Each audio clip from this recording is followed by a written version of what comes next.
Welcome back to another daily video. My name's Zack from ZaayOw The One. How are you doing today? I have developed a new voice. Yes, I have.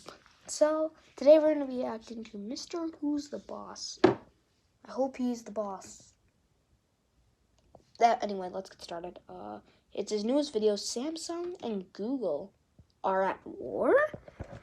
Wait, what? But... what? Maybe when I watch the video, it will all click. Okay, frick. Let's just click K. Samsung and Google, in theory at least, should be best friends. They are. Dominant seller of Android phones. They're putting Google's operating system in the hands of hundreds of millions. They are. Google is giving Samsung the tools to make them. But I'm not even exaggerating. Oh my god, I like the green-blue fire. Despise each other. Wow. If you've ever tried to buy a Samsung phone, that this company is trying to remove every trace of it actually being run on. Really? I don't have a Samsung phone. I have Apple, so I don't really know this. Oh my god. Wow. Subscribe. That's pretty creative, I'd say. They partnered up with Microsoft. Google Docs, they push Microsoft Word. Instead of backing your photos up to Google Drive, okay, wait, pause for a sec. I just want to say something. I'm pretty sure Walmart, like, you know that thing that Jake Paul was saying, like, Walmart. So apparently they're trying to get Microsoft to buy TikTok. I hope that doesn't happen. I want TikTok to fucking die. Okay, let's go. I mean, freaking die. Game.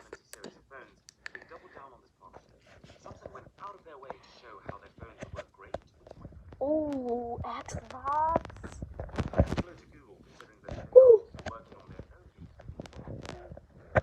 Oh. I hope you do. Wow. Wow. Oh my gosh. When Google unveiled their new operating system for smartwatches, and Samsung even used it for a bit, only then to announce that they were creating their own OS and that they were going to make all future watches based off of that. Oof. You get the idea. Samsung is doing everything in their power to distance themselves as much as possible from Google. Why though? Honestly, it's heartbreaking. If these two companies put their heads together, they would be unstoppable. I genuinely think that Samsung makes the best phone hardware out there. There's very little that rivals the feel and the look of their latest Note 20 Ultra. Apple's feelings are hurt. Android software. Their Pixel 4a is a perfect example of this. A phone with pretty crummy hardware, all things considered, but it's still an amazing phone. Yeah, one of my cousins got the Pixel 4a, and everyone's starting on the 5. And I love it. You've got Google software on Samsung hardware, and you've got a potent iPhone rival. So, why the beef? Why is there no love lost? What do you wonder? Because with tech, hardware, it's getting good. Generally speaking, in 2020, you could buy a good smartphone, and it'll probably last you 4 years. Buy a good computer, True. it could last you 8. Pretty much all signs point towards the majority of future profits being from software, and certainly as opposed to just the hardware itself. Because for a lot of people, the hardware they already have is good enough. Now, this is a problem for Samsung, because they've always been Wow. a hardware company. They make great screens and beautiful designs, but to really ensure future profits, Ooh, look at that. be your health tracker, your payment provider, your hub for services. So, Google, who more or less wants the same thing, is actually Samsung's biggest and closest competitor. Oh, and if you're enjoying this video, by the way, a sub to the channel would be extraordinary. If you're wondering why Samsung is Gotcha, bruh. it's because both of those companies have the same objective, to beat Google. Microsoft is famously for Google on the Windows front, trying to push its own Microsoft Edge browser. Okay, we're good. I'm subscribed to you, buddy. I'm subscribed. Plus the whole Microsoft Office versus Google's Office. Samsung has fought this battle on the smartphone front. So both companies are actually quite aligned in terms of objectives, and they don't really get in the way of each other. Samsung wants the smartphone and the wearables market.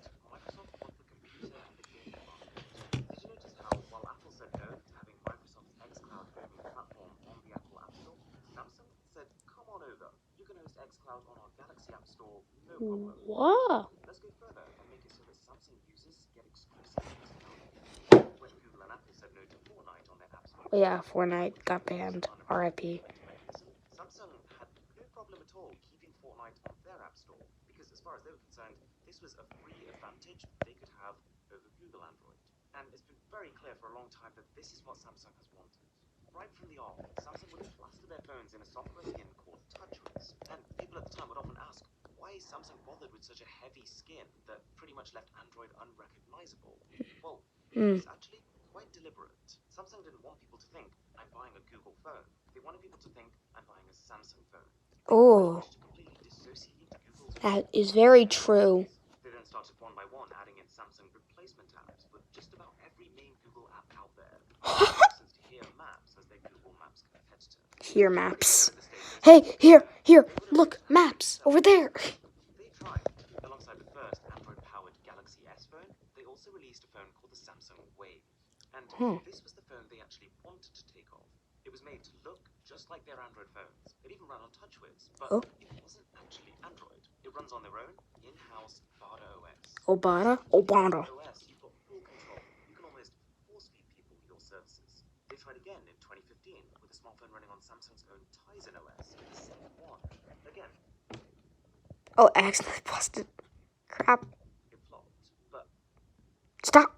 Finger, you failed me again. I think at this stage, Google was genuinely starting to worry about the future of Android. Because, really, if any company had the power to disrupt it, it wasn't Apple as much. The biggest threat was Samsung. If Samsung did come out with a successful OS... That is very long nails. I hate that. They wouldn't just gaining hundreds of millions of Not your nails. Your nails are looking fine. so powerful at the stage that Android could have lost 60% of its user base, which overnight would make Android a side piece to Samsung OS. Google had to put a stop to it. And the way they did this was through the purchase of Motorola Mobility, $12.5 billion. 12.5? 12.5 billion? Dude, that's insane.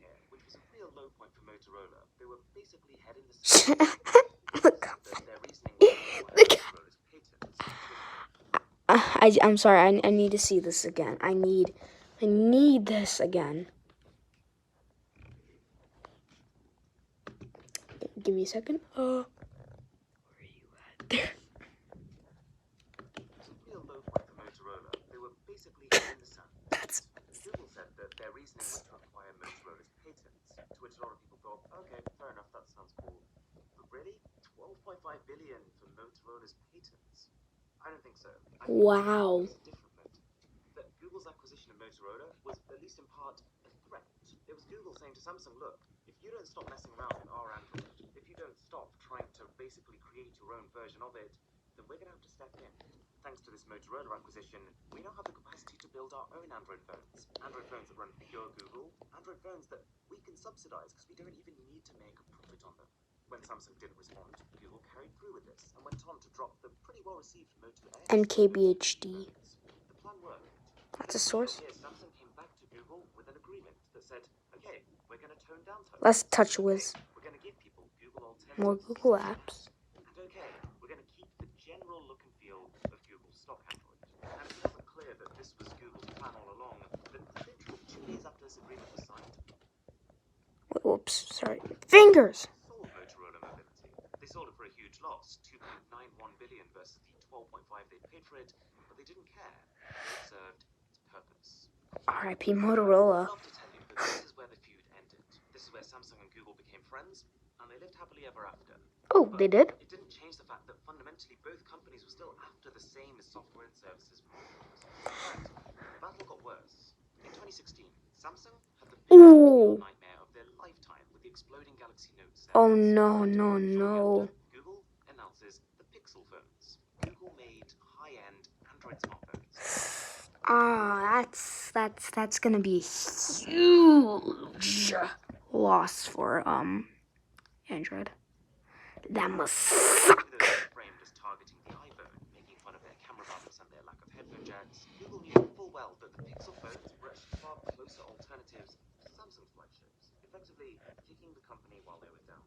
And I'm pretty convinced that the Pixel phones were less about trying to make money off selling hardware and more about just guiding the Android market. Because let's be real, the actual money Google makes off selling Pixel phones themselves is nothing. It's pennies versus their monstrous ad revenue.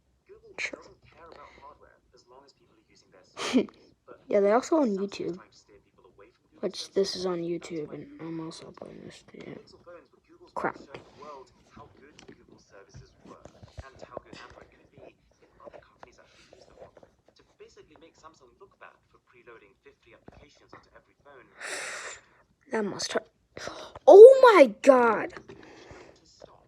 This is why Google made the Pixels as clean and bloatware-free as possible to highlight how much bloatware Samsung put on their phones. It's why they gave Pixel users an unlimited amount of high-quality storage through Google Photos. I It's wish. why Google gave the Pixels access to exclusive Android features before anyone else got them. They weren't trying to make the best, highest-end Android flagship in the world. They weren't trying to Sorry about overtake that, Samsung guys. in sales. They were just trying to make a poster boy for Google services. Samsung fought back. In April of next year, they dropped the Galaxy S8, their flashiest ever piece of hardware. But more importantly, a phone that was just one big screw you to Google. Samsung pushed its own big One big screw you to Google. They had a dedicated button for it on their phones, which at launch you couldn't even change. And at the same event, they announced Samsung Connect Home, which is basically their version of Google Home. The subtext of this event, the message Samsung was trying to get across, was not particularly buy a Galaxy S8, it was just buy Samsung, buy into our entire ecosystem. It wasn't enough, and it probably never will be enough. I would argue that Google has already won this battle. Really? In Master Stroke, the thing which I'm assuming they've planned is that they've been working with Android developers to make sure that Android apps rely on Google's core services to work. For example, Uber actually uses map data from Google Maps. Really? I never knew that. Huawei phone where there's no Google Maps, Uber. And by a similar logic, if in 2020 Samsung decides to try and license its own map service and distance itself from Google services, Uber would need to be completely reworked to work on a Samsung phone. It's the same for Netflix, it's the same for banking apps, it's the same for even WhatsApp. The main way to back up your WhatsApp is via Google Drive. So if you don't have Google core services, you can't do that. So what it looks like Google has done is subtly woven themselves into the fabric of even third-party apps, such that if you don't have Google services, they won't work properly. So either Samsung starts an entirely new operating system from scratch, which is almost impossible at this stage, or they stick to Android, in which case they're inevitably tied to Google. Now, all of this is a massive shame, and it's very possible that Google's power is going to rise further, and that Samsung's ties with Microsoft are only about to accelerate. But there is a silver lining. So apparently there are some reports that Samsung is actually talking to Google about potentially phasing out some Samsung services, like Bixby, Great, and swapping them for Google services in exchange for a revenue share. Some sort of percentage cut of whatever Google makes from them. And I won't lie to you, I would love for this to happen. Samsung phones will be better because of it. They'll happily endorse Google services, which in some cases, like assistants, are just better. Google's software business will grow hugely, and Samsung will actually want it to, because the more Google earns from their software, the better Samsung does, thanks to their revenue share. This is only a possibility. We don't actually know if it's going to happen. As far as I can see, it's about as good a conclusion as you can come to. Anyway, let me know if you're Team Samsung or Team Google in this battle. And do consider subscribing if you enjoyed. My name is Aaron, this is Mrwhosetheboss, and I'll catch you in the next one. Oh. I wonder what quality he uploads at. I want to see what quality he uploads at. Okay. So that was Mrwhosetheboss's Google and Samsung are officially at war. If you enjoyed, please leave a comment. Please like, comment, and subscribe, and I'll see you in the next video. If you want the original link for this video and Mrwhosetheboss is in the description below. Bye, guys. Have an awesome day.